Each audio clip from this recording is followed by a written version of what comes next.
समस्या से उभरना अगर चाहे इंसान, स्वयं के संग सर्व का वो दिल से करे सम्मान। कहता है ये समाधान समाधान समाधान। समस्या से उभरना अगर चाहे इंसान, स्वयं के संग सर्व का वो दिल से करे सम्मान। कहता है ये समाधान समाधान समाधान समाधान समाधान समाधान।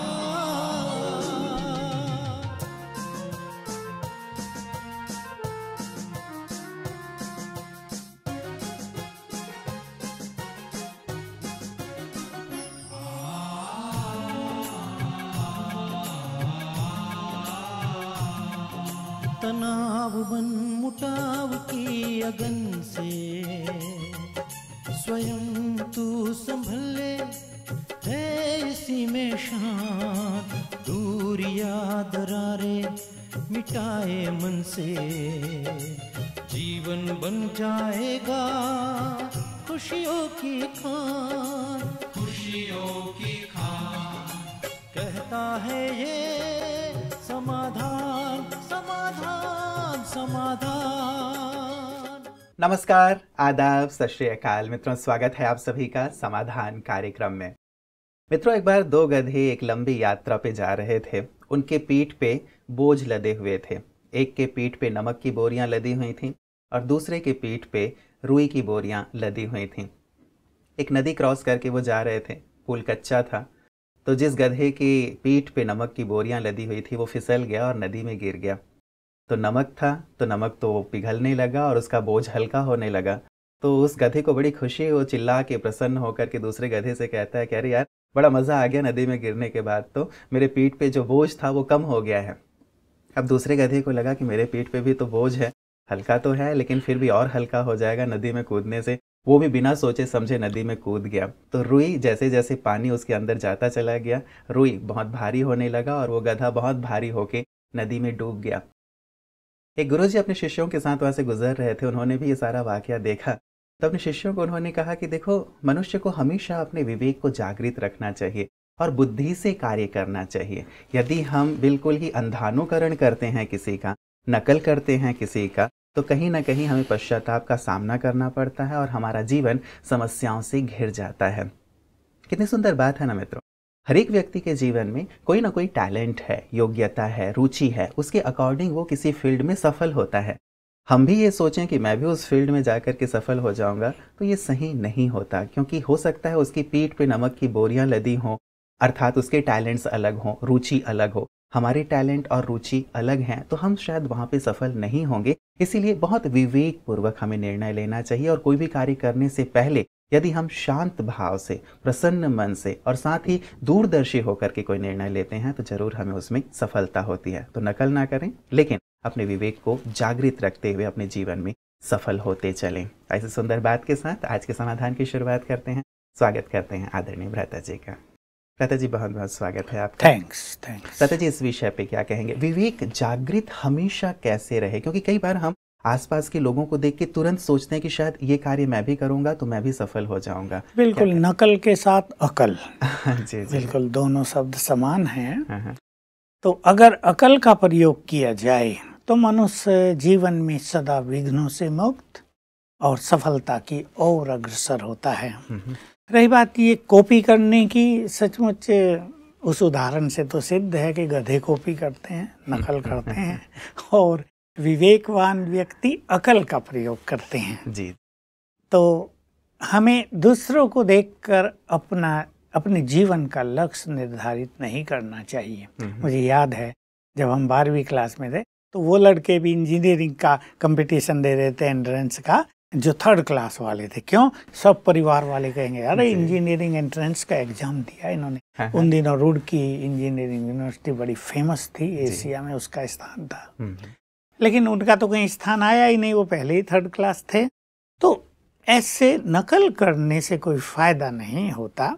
और मैं तो ये कहूँगा कि युवा काल से ही 11वीं क्लास से ही अगर बच्चों के विवेक का विकास होने लगे तो वो अपने भविष्य का निर्धारण स्वयं कर सकते हैं। जी, जी, पहले जी। तो विद्यार्थियों की हम बात लें, लेकिन होता क्या है कि उस काल में किसी को कुछ पता नहीं, या तो उनके माँ बाप उनका निर्धारण करते हैं, हाँ भाई मैं भी इंजीनियर हूँ, बच्चे को भी इंजीनियर बनाना है, मैं भी एसपी हूँ, बच्चे को भी पुलिस लाइन में डालना है, मैं भी डॉक्टर हूँ, देखते हैं डॉक्टर के सब बच्चे डॉक्टर, पूरी फैमिली डॉक्टर हो जाए। तो अब वो योग्य है या नहीं है, उसकी अपनी रुचि क्या है, जी, जी, ये छूट जाती है। और देखिए मनुष्य के अंदर एक विशेष रुचि है, एक विशेष टैलेंट है, उसको अगर विकसित कर दिया जाए जी। तो वो उस फील्ड में बहुत आगे जा सकता है। मान लो उसके अंदर एक क्वालिटी थी कि वो एक बेस्ट म्यूजिशियन बन सकता है, उसको रुचि है उसमें, लेकिन उसका पिता उसको इंजीनियरिंग में भेज रहा है और वो कुछ कह नहीं सकता, व्यवस्था पूर्वक वो इंजीनियर बनता है, तो ये भी उसका छूटा और वो भी उसका विकसित नहीं होगा। अगर उसको समझ लिया जाए कि ये एक अच्छा म्यूजिशियन बन सकता है, और म्यूजिक कोई छोटी मोटी चीज़ तो आजकल नहीं है, चाहे पैसे की दृष्टि से देखो, नाम की दृष्टि से देखो, चाहे एक मनुष्य को एक खुशी प्रदान करना, एक आनंद की लहर फैला देना सभा में, तो एक बहुत बड़ी चीज है। तो सचमुच विवेक का प्रयोग करना चाहिए। पर प्रश्न ये था कि विवेक का विकास कैसे हो।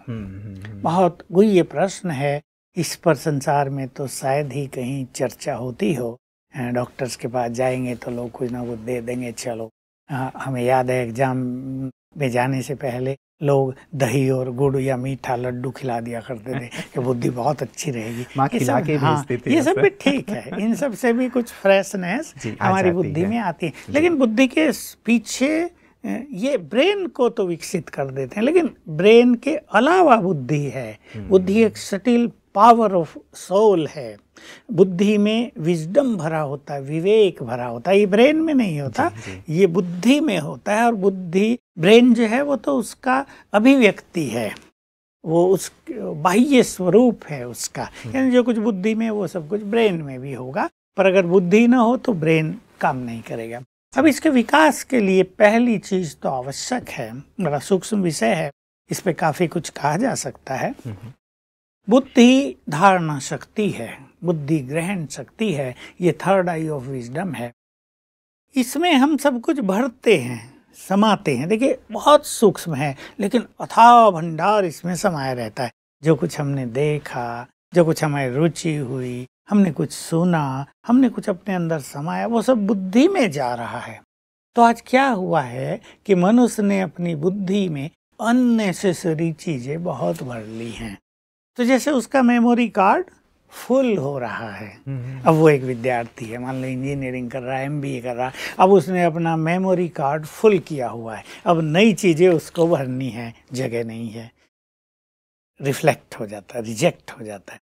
मान लो उसने स्टडी की, फिर वो स्टूडेंट कहेगा अरे यार बहुत पढ़ लिया, याद नहीं रहा कुछ भी, क्योंकि फुल है मेमोरी कार्ड। तो साथ साथ उसको बाहर करता रहता है। तो एक अच्छे व्यक्ति को, जिसको अपनी बुद्धि का विकास करना हो, उसे केवल उसी चीज पर फोकस करना चाहिए जिधर वो जाना चाहता है। इसको कहते हैं एकाग्रता। जैसे हमें स्टेशन जाना हो और हमारे पास केवल 10 मिनट हो और 10 मिनट का ही रास्ता हो, तो हम बस वहीं फोकस करते हैं, रास्ते में कुछ भी इधर उधर नहीं देखते। लेकिन ये निश्चित करने में भी तो समय चला जाता है ब्रता जी। बहुत सारी, जैसे आपने 11-12 की बात कही, 10th की बात कही, वहाँ बच्चे की बुद्धि ये भी कर लूँ, ये भी कर लूँ, ये भी कर लूँ, ये रहती है। हाँ, बस यही चीज की जरूरत है। चाहे तो उनको किसी तरह से एजुकेट किया जाए कि मुझे किधर जाना है। मैंने कई देशों के बारे में सुना है कि वो छोटी क्लासेस से देख लेते हैं कि इसको इधर जाना चाहिए, फिर वही सब्जेक्ट देते हैं उसको। तो बुद्धि को हमें पहले तो स्वच्छ रखना है बुद्धि के विकास के लिए। और जिन विद्यार्थियों को अपनी बुद्धि को बहुत सुंदर बनाना है या एकाग्रता को बढ़ाना है, उनको अपनी पढ़ाई के सिवाय और किसी चीज में ज्यादा रुचि नहीं रखनी चाहिए। ये मोस्ट इम्पोर्टेंट है। साथ साथ जब हम राजयोग मेडिटेशन करते हैं तो देखिए क्या होता है, परमात्मा को बुद्धि दाता कहते हैं ना, माताएं भी बच्चों के लिए मांगती हैं भगवान इसको अच्छी बुद्धि देना।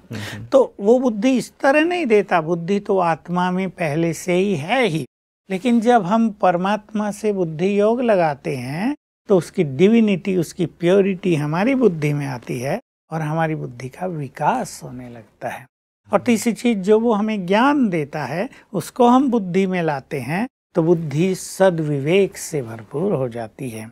और जब एकाग्र होती है तो मनुष्य ये अच्छी तरह समझ लेता है कि कौन सा उसका फील्ड है। जो प्रश्न है ना कि बच्चों को क्लियर नहीं होता, और आयु भी उनकी छोटी है और उनके सामने फील्ड भी बहुत होते हैं। ये भी अच्छा हो सकता है, अरे डॉक्टर बहुत कमाते हैं, इनका बड़ा नाम है। कोई सोचेगा अरे नहीं ये सब बेकार की चीज़ें, बिजनेस बड़ा अच्छा, थोड़ा सा काम करो। हमारे एक रिलेटिव हैं, होलसेल का बिजनेस किया हुआ है, वो ये कराते हैं एम्ब्रॉयडरी कपड़ों पे, बहुत अच्छी अच्छी जो बड़े बड़े लोग पहनते हैं, एक्टर्स पहनते हैं। तो मैं गया उनकी दुकान पे, कहा बस अभी माल आया था और 1 घंटे में ही सब उठ गया, कमाई हो गई 1 लाख। अच्छा। तो मैं उसको देखने लगा, मेरे से बहुत छोटे हैं, कहा तुम तो बड़े भाग्यवान हो। कहा बस अब हम फ्री हैं सारा दिन। लोग ये सोचते हैं तो कुछ काम नहीं करते। तो देखिए ऐसे को देख के मनुष्य को लगता है कि ये फील्ड बड़ा अच्छा है। तो बच्चों के सामने ये भिन्न भिन्न चीजें रहती हैं, लेकिन जब हम राजयोग का अभ्यास करते हैं तो हमारे अंदर पूर्व कल्प का जो टैलेंट है वर्तमान का, वो जागृत होता है और वो हमें पुल करने लगता है कि ये तुम्हें करना है। बिल्कुल। ये कब से शुरू कर दिया जाए ब्रता जी? क्योंकि अब उस समय पहुंच के यदि हम करना शुरू करें तो कई हमारे जो मेल्स आते हैं, लोगों के फ़ोन आते हैं, तो वो योग शुरू करते हैं 2 साल 3 साल के बाद भी वैसी एकाग्रता, वैसी अनुभूति नहीं होती। तो इस स्थिति तक पहुंचने के लिए कि विवेक जागृत हो जाए और हम सब कुछ सही सही दिशा में करें, कब से आप सजेस्ट करेंगे? देखिए बच्चों को तो जितना जल्दी सिखा दिया जाए, और बच्चों की एकाग्रता बहुत अच्छी होती है। हमारे यहाँ जब छोटे बच्चे योग में बैठते हैं तो उनका पोस्चर देखने जैसा होता है, ऐसा लगता है कोई बड़ा महापुरुष योग में बैठा है। आंखें बंद, बिल्कुल समाधिस्थ स्थिति, एकाग्र चित्त, क्योंकि बच्चे अभी विचलित नहीं हुए ना, उनकी बुद्धि भटकी नहीं है। तो अगर छोटी आयु से ही 6ठी 7वीं 8वीं से थोड़ा थोड़ा उनको मेडिटेशन सिखाया जाता है तो बुद्धि का विकास होगा, और बहुत सारी जो बेकार की चीजें मनुष्य बुद्धि में ला रहा है ना, उससे भी वो मुक्त रहेगा। शायद इसीलिए आप कहते हैं वो यहाँ ब्रह्मा कुमारी की ओर से टच द लाइट कोई प्रोजेक्ट भी स्कूल्स में चलते हैं। बिल्कुल, 7वीं क्लास से चलता है और बहुत अच्छा चलता है और रिजल्ट उसके बहुत ही सुंदर मिल रहे हैं। जी जी जी जी। चलिए ब्रता जी, सभी योग करें ताकि अपनी सही सही दिशाओं का चयन कर सकें और साथ ही अपने लक्ष्य को भी प्राप्त करें, ऐसी हमारी कामना रहेगी। ब्रता जी, मेल सब हमारे पास जो आए हैं उनकी ओर लिए चलता हूँ। ये पहला मेल हमारे पास है कुसुम जी का, और ये कहती हैं मेरी मैरिज को कुछ ही मंथ हुए हैं, लेकिन इस दौरान मुझे बहुत सारे फिजिकल प्रॉब्लम हो रहे हैं। पहले थायराइड था और फिर एनीमिया भी हो गया, और मेरे इन लॉज को ऐसा लगता है कि मेरे ऊपर किसी आत्मा का साया है। इन्होंने अपने किसी बाबा जी से भी पूछा है, उनके हिसाब से मैं इसलिए फिजिकली फिट नहीं हूँ क्योंकि मेरे साथ मेरे मायके से ही कोई आत्मा पीछा करते हुए मेरे साथ चली आई है, ऐसा इनका मानना है। और ये भी कहते हैं कि तुम्हारे कारण ही फिर ये हमारा जो बेटा है उसकी भी तबीयत खराब रहने लगी है और कुछ आर्थिक नुकसान भी होने लगे हैं। मैं इस चीज़ को मानती तो नहीं हूँ, लेकिन फिर भी उनके बार बार कहने पे मुझे लगता है कि कहीं ऐसा है तो नहीं। कृपया प्रकाश दें कि क्या ये बात ऐसी है, और है तो मुझे क्या करना चाहिए, या कुछ बात और भी हो सकती है? ये क्या है, आजकल बहुत लोग एक्सीडेंट से मर रहे हैं, बहुत लोग सुसाइड कर रहे हैं। रोज सुसाइड करने वालों की संख्या भी संसार में बहुत ज़्यादा है जी। तो इन सब आत्माओं को जल्दी पुनर्जन्म नहीं मिलता और ये दुखी होकर हमारे ऊपर स्पेस में भटकती रहती हैं।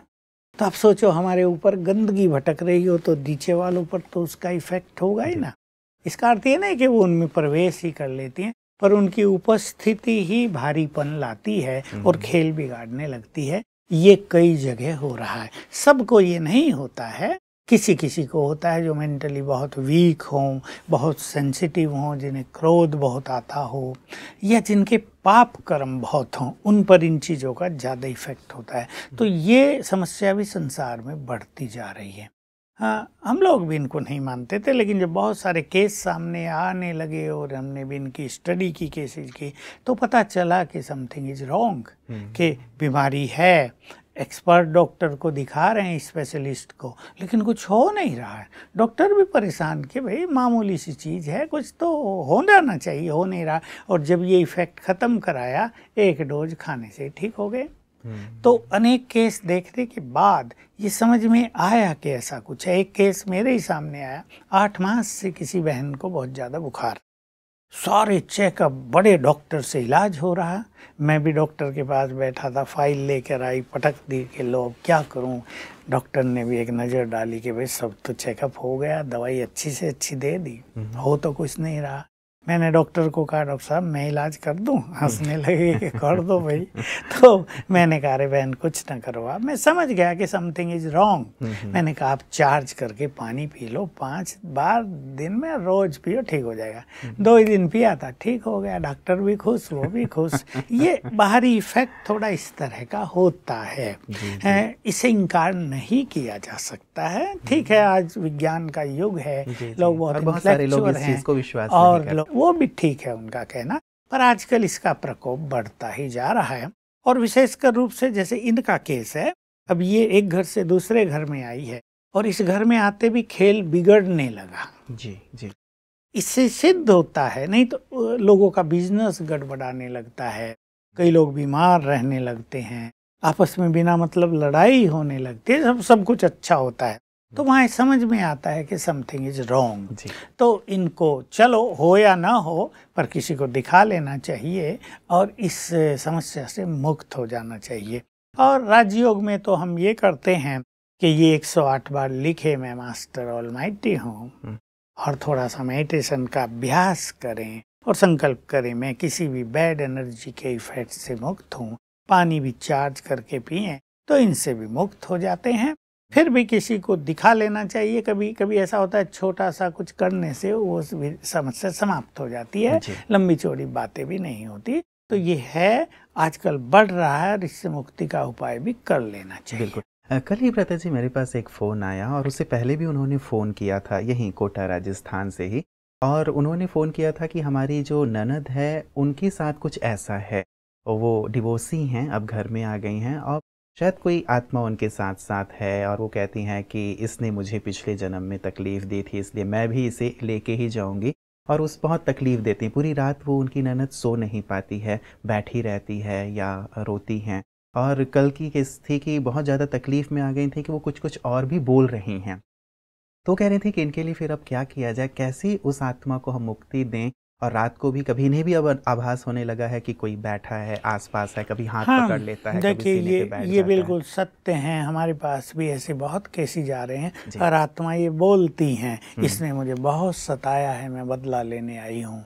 तो ये देखिए, मैं तो इससे सबको ये संदेश देता हूँ कि भाई पाप कर्म न करो, किसी को सताओ नहीं, क्योंकि जब एक मनुष्य दूसरे को बहुत कष्ट देता है, बार बार बुरा बोलता है, उसकी खुशी को नष्ट करता है, उसको डिस्टर्ब करता है, वो व्यक्ति मेंटली पेशेंट बन जाता है, तब उसके सबकॉन्शियस माइंड में ये चीज़ समाई जाती है।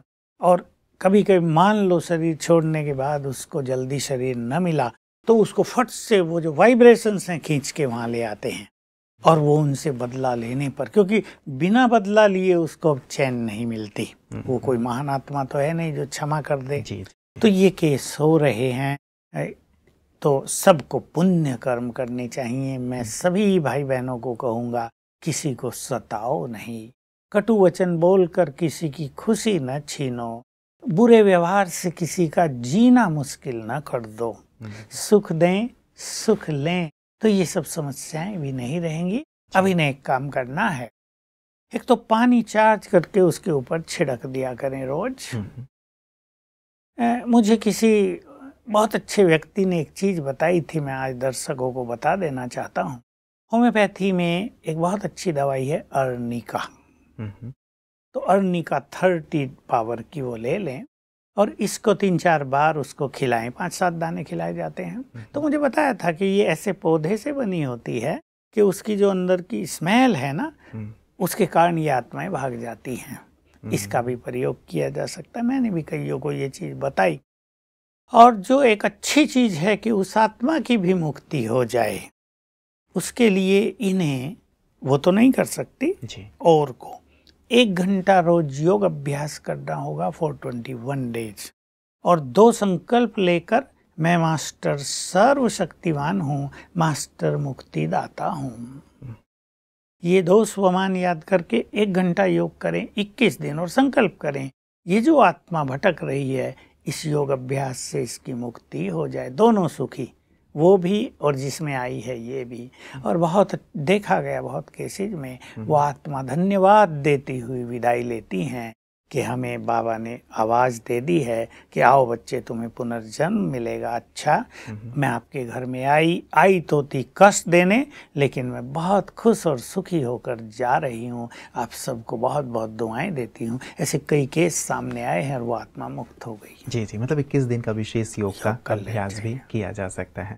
सत्य जी, चलिए अगली मेल की ओर लिए चलता हूँ आपको। ये हमें नितिन जी ने भेजा है और ये कहते हैं, ओम शांति सर, मैं 4 साल से अध्यापन का कार्य कर रहा हूँ, लेकिन आज तक मेरी तनख्वाह का काम नहीं हुआ है और हर बार कोई ना कोई मुश्किल आ जाती है। पिछले 1 साल से ज़्यादा मैं परेशान हूँ। कृपया करके ये बताएं कि स्कूल में मेरा काम कब तक होगा, मेरी तनख्वाह कब शुरू होगी। ये इन्होंने प्रश्न किया है और बोल रहे हैं कि सर परिवार में भी ज़्यादा मुश्किलें हो रही हैं, हमेशा कोई ना कोई बीमार रहता है, क्या किया जाए। एक तो मृत आत्माएं कई बार तकलीफ देती हैं, कई बार जीवित आत्माएं भी तकलीफ दे रही है। ये कई बार स्कूल में अपॉइंट तो कर देते हैं टीचर्स को, लेकिन सैलरी लंबे काल तक नहीं देते। अब एक व्यक्ति ने नौकरी की ही इसलिए है कि उसे कुछ मिले, नहीं तो उसके परिवार वाले क्या खाएंगे, और वो भी कैसे घर जाए रोज, और वो छोड़े कैसे और करे कैसे, एक बहुत बड़ी दुविधा की स्थिति हो जाती है। मैनेजमेंट को मैं कहूँगा उन्हें ऐसा नहीं करना चाहिए, दूसरों के जीवन पर भी ख्याल करना चाहिए।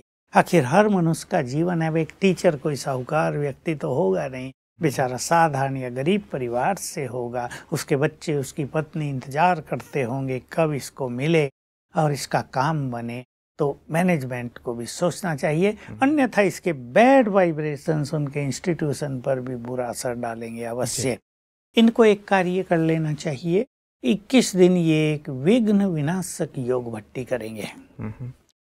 मैं मास्टर सर्वशक्तिवान हूँ, विघ्न विनाशक हूँ, ये स्वमान याद करके 1 घंटा पावरफुल योग 21 दिन, और संकल्प करें अब मुझे सैलरी मिलने लगे और परिवारों पर भी जो विघ्न आ रहे हैं वो भी सब नष्ट हो जाएं।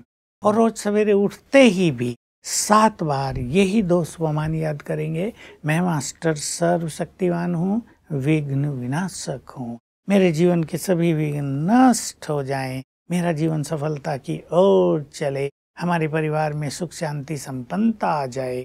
ये संकल्प उठते ही करेंगे तो निश्चित रूप से ये जो बाधा इनके जीवन में आई है वो समाप्त हो जाएगी। जी जी जी। तथा जी, अगला मेल अरविंद जी का है, अरविंद कुरकुरे जी का। ये कहते हैं, Om Shanti, I am Arvind Kurkure, I watch your programme daily on Peace of Mind channel.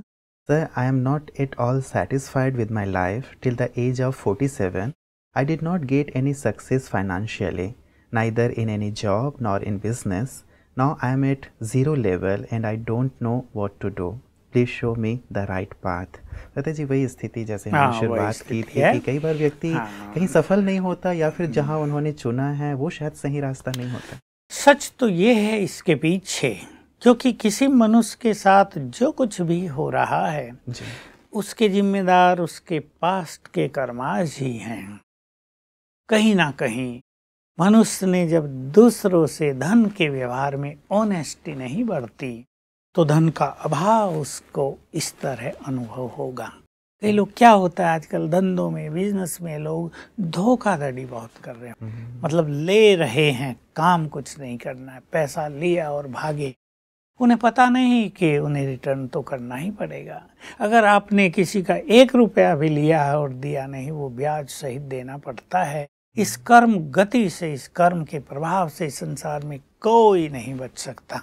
शास्त्रों में तो दिखाया, भगवान भी नहीं बचे। मुझे बहुत अच्छा लगता था कि दिखाया है कि राम अवतार में जब राम ने बाली को छुपकर बाण मारा और जब कृष्ण अवतार में भील ने कृष्ण के पैर में बाण मारा और भील पछताता हुआ आया, ये मैंने क्या कर दिया, श्री कृष्ण ने उसको सांत्वना दी, तुम्हारा कोई दोष नहीं है, पिछले जन्म में मैंने तुम्हारे बाप को छुप कर बाण मारा था, उसका रिटर्न हो गया, तुम भी भुगत, मैं भी मतलब कर्मों की गति से कोई बच नहीं सकता। तो तब से ही जब से मैंने सुना था बचपन में, मैं सोचता था कि मनुष्य को कर्म बहुत अच्छे करने चाहिए। मनुष्य ज्ञानवश पाप करता है और सोचता है मैं बड़ा बुद्धिमान हूँ, मेरे जैसा होशियार, मेरे जैसा चालाक कोई नहीं है, लेकिन ये चालाकी मनुष्य को एक दिन नष्ट कर डालती है।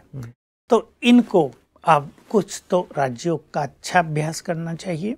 सवेरे उठकर बहुत अच्छे संकल्प करने हैं, जो हम सदैव सुनाते हैं सबकॉन्शियस माइंड में। संकल्प दो, मैं बहुत भाग्यवान हूँ, मैं बहुत धनवान हूँ, मैं बहुत सुखी हूँ, मेरे भाग्य का सितारा चमक रहा है। हे शिव बाबा, जब से आप मिले मैं बहुत आनंदित हो गया हूँ।